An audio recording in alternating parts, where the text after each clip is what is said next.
আফরান নিশোর বড় পর্দায় অভিষেক সিনেমা সুড়ঙ্গ দিয়ে যে জোয়ার শুরু হয়েছিল, তার পরবর্তী সিনেমার দম যেন সেই জোয়ারকে উৎসবে পরিণত করেছে।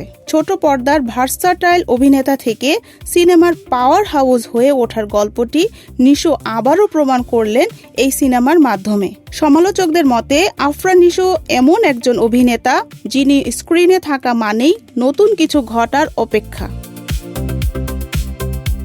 দম সিনেমায় তিনি নিজেকে এমন এক উচ্চতায় নিয়ে গেছেন যা দর্শকদের ভাবনার অতীত ছিল। নিশো এবং নির্মাতা রেদওয়ান রনি জুটির এই সিনেমাটি বর্তমানে দেশ ও বিদেশের বক্স অফিসে রাজত্ব করছে। দম সিনেমায় নিশোর চরিত্রটি ছিল অত্যন্ত জটিল এবং চ্যালেঞ্জিং। একজন সাধারণ মানুষের অসাধারণ হয়ে ওঠার গল্পে তার শারীরিক পরিবর্তন, বাচনভঙ্গি এবং চোখের চাহনি দর্শকদের স্তব্ধ করে দিয়েছে।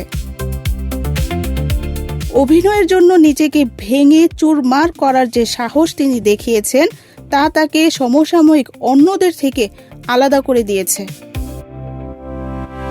রূপালী পর্দার গ্ল্যামার নয়, বরং মাটির কাছাকাছি থেকে এক বাস্তবধর্মী জীবনযুদ্ধের গল্প ফুটে উঠেছে এই দম সিনেমায়। সিনেমার সংলাপগুলো যেমন হৃদয়ে গেঁথে যাওয়ার মতো, তেমনি এর আবহ সঙ্গীত প্রতিটি দৃশ্যকে এক অনন্য মাত্রা দিয়েছে। উত্তর আমেরিকা থেকে শুরু করে ইউরোপের বাজারে সিনেমাটির রেকর্ড পরিমাণ ব্যবসা করেছে। বিশেষ করে প্রবাসীদের মধ্যে নিশোকে নিয়ে যে উন্মাদনা দেখা গেছে তা অভূতপূর্ব। প্রথম সপ্তাহেই বাজিমাত করার পর দ্বিতীয় সপ্তাহে এসে উত্তর আমেরিকার সিনেমাটির চাহিদা অনেক গুণ বেড়ে গেছে।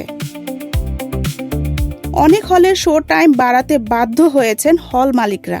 দর্শকদের মতে দম কেবল বিনোদন নয়, এটি নিশোর অভিনয়ের একটি মাস্টার ক্লাস।